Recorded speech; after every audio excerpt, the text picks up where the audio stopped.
नरियर चुनरी सैया किन लीहा, सूट बूट लाले पहिन लीहा।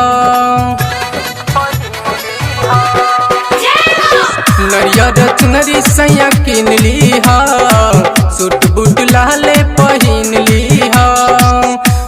करिहा पूजन माई के दोनों हाथ जोड़ के हो, दोनों हाथ जोड़ के धइले बानी मन सा के कलसा घरवा, बलम हो जरूर आइहा।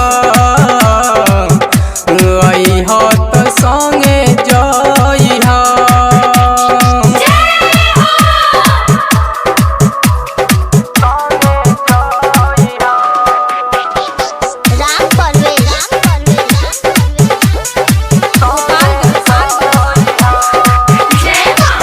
अम्मा के फुसलौले बानी, मालिनी घरे बोलौले बानी।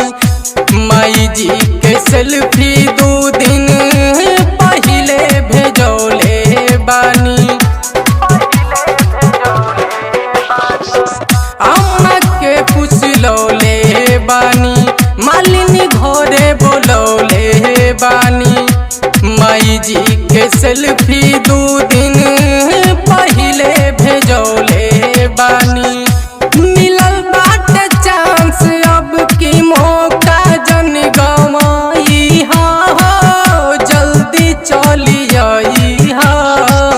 धइले बानी मन सा के कलसा घरवा, बलम हो जरूर आइहा।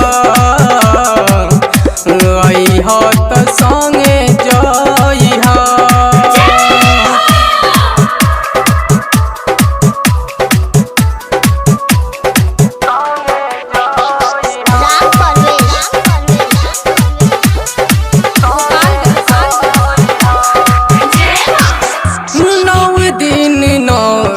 रात करे के पूजाई, माई के पचरा 9 दिन रमेश से गवाई। 9 दिन 9 रात करे के पूजाई, माई के पचरा 9 दिन रमेश से गवाई।